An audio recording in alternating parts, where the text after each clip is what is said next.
Bonjour à toutes et à tous, je suis ravi d'être avec vous aujourd'hui, même si c'est autour d'un thème qui est peu réjouissant, c'est le moins qu'on puisse dire. Je tiens à remercier évidemment chaleureusement Monsieur Barnavi et l'association Tempora pour l'aimable invitation. C'est un réel honneur d'être activement partie prenante à un colloque aussi prestigieux. Alors vous avez tous vu sur le programme que vous avez, ou peut-être à l'écran ensuite, la question qu'il m'a été demandé de développer, à savoir que veulent-ils? Alors la suite du titre qui m'a été suggéré dit dissuader, provoquer, terroriser. Alors intuitivement, je vais dire oui, oui et oui, mais nous restons avec des réponses de cet ordre-là, dans l'immédiateté, dans la courte durée, et donc on n'est pas du tout dans une posture qui nous permet de sonder la profondeur stratégique réelle du djihadisme global contemporain. Alors, avant de répondre très clairement à cette question-là, je pense qu'il est absolument crucial de se poser la question autrement, à savoir en quoi consiste le daéchisme. Quels sont les contours bien spécifiques à l'idéologie à laquelle souscrivent les membres de l'organisation de l'État islamique. Alors, avant d'aborder plusieurs mots-clés qui me sont venus à l'esprit lorsque j'ai commencé à travailler sur des documents émanant de l'organisation, je tiens à poser les bases d'un débat sain qui consiste à affirmer ou réaffirmer que l'organisation de l'État islamique est bien une organisation islamique. Elle place l'islamité, en tout cas une certaine islamité, au cœur de sa construction identitaire. Donc je ne suis pas, et vous allez très vite le comprendre, dans une démarche de diabolisation de l'islam, loin de là, mais je refuse de faire le contraire et d'angéliser l'islam. Si les récents attentats qui avaient frappé Paris et Bruxelles notamment avaient été commis par le Ku Klux Klan, il serait question de christianisme. Donc voilà en tout cas, je pense, les bases d'un débat non stérile, sans tabou. Au-delà de cela, la première chose qui m'est venue à l'esprit lorsque j'ai commencé à m'attaquer au corpus de documents émanant de l'organe de communication de Daesh, c'est le constat de quelque chose de transversal que partagent l'ensemble des mouvements et des organisations islamistes, celles et ceux qui ont un projet politique basé sur les textes religieux de l'islam. Donc, ça fait maintenant, je pense, presque 20 ans que j'ai orienté mes études et puis ma carrière vers la région du Proche-Orient, plus spécifiquement l'islam politique et notamment donc les discours djihadistes. J'ai travaillé sur le Hezbollah libanais côté chiite, sur les frères musulmans et sur le salafisme côté sunnite. Daesh partage un élément absolument transversal avec ces autres factions qu'il discrédite. Donc Daesh est un acteur qui discrédite, y compris les autres formes d'islamisme. Cet élément commun, transversal, est une vision radicalement duale, manichéenne du monde. On plante un décor qui, d'emblée, présente un monde occidental oppresseur qui se dresse face à un monde musulman oppressé. Donc voilà en tout cas le point de départ, le décor sur lequel on peut essayer de rechercher les spécificités propres à Daesh, y compris par rapport à Al-Qaïda, dont il est issu. Alors 3 mots me sont initialement apparus lorsque je me suis vraiment appesanti sur leur production littéraire et audiovisuelle. Le premier terme, c'est le nihilisme, le deuxième terme, c'est le wahhabisme, et le troisième terme, c'est la modernité. Alors le nihilisme, grâce aux brillants exposés de ce matin, je ne dois pas vraiment redévelopper ce sujet-là, c'est un leurre. Vous vous rappelez tous des vidéos qu'on a tous trop vues, des exécutions atroces commises par Daesh et diffusées de manière virale par les réseaux sociaux notamment. On a eu cette impression d'un chaos anarchique. Alors, Monsieur Régis Debray et Gérard Chaliand ont brillamment démontré qu'il ne s'agit absolument pas d'un mouvement nihiliste. Je rajouterai uniquement l'élément que y compris dans le nom même de l'organisation, la dimension constructive du projet Daesh est verbalisée, est mise en mots. Ad-Dawla al-Islamiyya fil Iraq wa Sham, dont l'acronyme est Daesh, a bien pour premier mot Dawla, État. Il y a là un projet de construction qui est affiché, qui est évident. Donc il suffit de se raccrocher à ça pour évincer déjà cette particularité donc, d'une idéologie qui n'est pas en fait nihiliste. Le deuxième terme a déjà été cité ce matin, c'est le wahhabisme. Alors, on ne va pas faire tout un cours d'islamologie ici, retenez uniquement que au sein de l'Oumma, de la communauté musulmane globale, bientôt 2 milliards d'individus, 85% sont sunnites et 10-15% sont chiites. Donc on est dans un océan sunnite parsemé d'îlots chiites et d'autres sectes très minoritaires, et que ce monde sunnite, donc majoritaire, peut être très grossièrement subdivisé en 4 écoles de jurisprudence ou rites qui correspondent à 4 aires géographiques du monde musulman. Alors il y a le malékisme qui correspond grosso modo à l'Afrique du Nord, le Maghreb, le chaféisme qui correspond au Levant, à la Corne de l'Afrique et à l'Asie du Sud-Est, le hanafisme qui correspond à la Turquie actuelle et à l'Asie centrale, et enfin le hanbalisme qui correspond grosso modo, encore une fois, à la péninsule arabique. C'est de ce hanbalisme, propre à la péninsule arabique, qu'est issu le wahhabisme, apparu au cours du XVIIIe siècle, et du nom de son principal idéologue. Alors que retenir surtout de ce fameux wahhabisme ? Il s'agit de la version la plus littéraliste de l'islam sunnite. Littéraliste, exemple concret, le droit musulman énonce que lorsque l'on attrape un voleur, il convient de lui couper la main. Les textes sont considérés comme intouchables, donc c'est ça qu'il faut appliquer. Une approche littéraliste consiste donc à physiquement amputer le membre du voleur. C'est ce qui est prôné donc par le hanbalisme et notamment donc le wahhabisme. Ce que les autres écoles de jurisprudence font, c'est se raccrocher au même corpus littéraire, mais adopter une approche interprétative. Il faut comprendre le message derrière les mots. Couper la main du voleur revient en fait à dire l'empêcher de voler à nouveau. Donc, l'arrêter, le mettre en prison, et puis le réinsérer à travers des programmes, etc. C'est une manière donc de respecter les textes et d'empêcher le voleur de voler à nouveau. Donc, que retenir de tout ça ? On n'est pas non plus dans un monde binaire où le wahhabisme, c'est l'enfer et ailleurs, c'est le Club Med. On est quand même dans un milieu qui est sérieux d'une manière générale, mais on est bien dans une doctrine particulièrement rigoriste et surtout particulièrement littérale. Alors, pour revenir à mon propos, est-ce que le daéchisme égale au wahhabisme ? Non, ce serait trop simple. L'islam sunnite n'est pas constitué sous forme de clergé, comme c'est le cas du chiisme. Il convient donc, pour prendre le pouls de la doctrine, de prendre différents pouls auprès des clercs, de la mosaïque de clercs, ou d'autorités, de cheikhs plutôt, qui s'expriment sur tel ou tel sujet de société. De très nombreux cheikhs wahhabites ont émis des fatwas condamnant à la fois l'idéologie et les pratiques de Daesh. Donc vous voyez qu'on ne peut pas établir là une relation d'équivalence. Alors, néanmoins, il faut reconnaître que dans la généalogie des idées, il y a une connexion, puisque Daesh, qui a constitué une idéologie qui repose sur une poignée de concepts, c'est très simple, pioche évidemment ces concepts clés, comme le takfir en est évidemment l'emblème, dans le pool des idées disponibles, rendues disponibles par le wahhabisme spécifiquement. Donc si le wahhabisme n'était pas ce qu'il était, le daéchisme ne serait pas ce qu'il est non plus. Donc voilà où je place le curseur dans cette relation obscure. Donc retenez que tous les daéchistes sont wahhabisants, mais que tous les wahhabites ne sont pas daéchistes, pour un petit peu départir les choses. Alors, le wahhabisme est aussi associé à un autre terme qui est galvaudé et utilisé à toutes les sauces, le salafisme.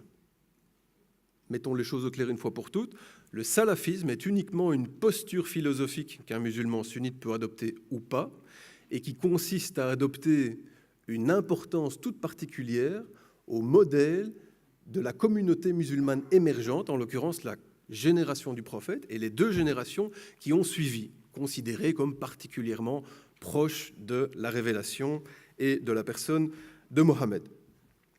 Alors, on émule donc en tant que salafiste, on prend pour modèle les ancêtres pieux, as-salaf, as-salih, ce qui a donné donc le terme salafiste. Alors, pour revenir bien sûr sur le centre de notre propos, est-ce que le salafisme égale le daéchisme?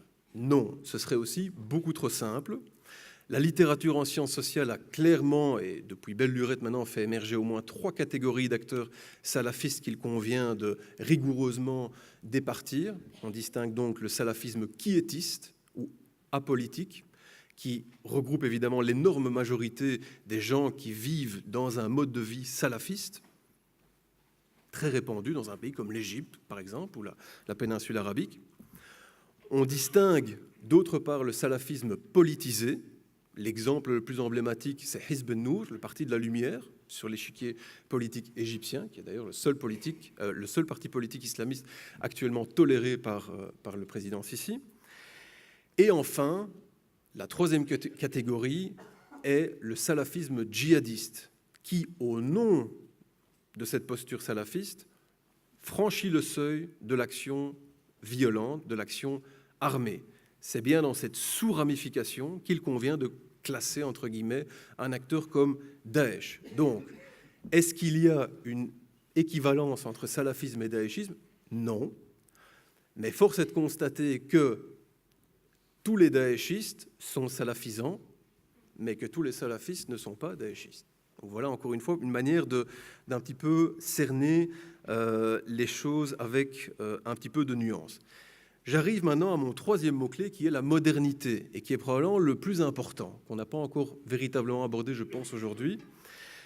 Je pense que Daesh est avant tout, et c'est une des clés de son succès, même s'il est mis à mal militairement, pas idéologiquement pour l'instant, dans l'espace syro-irakien, que la clé de son succès, c'est sa modernité. Et cette modernité se décline au moins selon 2 pans. Et c'est ce qui largement le distingue d'un acteur comme Al-Qaïda, tel qu'on l'a connu en 2001. Le premier domaine plutôt dans lequel se décline cette modernité, c'est dans le domaine de la violence. Le 2e domaine, c'est dans la manière dont le temps s'écoule dans le monde de Daesh. Alors cette violence, c'est évidemment celle qu'on a tous vue dans les clips de propagande, et vous vous rappelez tous évidemment voilà, les clips les plus connus, les véhicules qui se déplacent en colonne avec des bandes de jeunes armés, barbus, qui brandissent des armes, le Coran, les drapeaux noirs, etc. Alors, faites l'exercice de retirer les symboles associables ou associés à l'islam dans ces clips de propagande. Drapeau noir flanqué du sceau du prophète, on rase les barbes, on retire le Coran. On se retrouve dans ce qui, selon moi, est très proche de l'univers de Mad Max à Hollywood, et on est dans l'univers très proche de l'univers de Ken le Survivant dans les mangas japonais. On est en fait dans un monde qui propose de la violence parce qu'on consomme de la violence. Nous sommes tous consommateurs de violence. C'est quelque chose qui est typique à notre époque, résolument en phase avec notre époque. Au-delà de cela, il a été question, parce que je l'attends arriver si on a le temps pour les questions-réponses, mais Daesh, c'est quand même un acteur qui veut ramener le Moyen-Âge islamique, ça n'a aucun sens. Alors, repensez à ces mêmes vidéos et repensez à ce que pouvait être le Moyen-Âge islamique.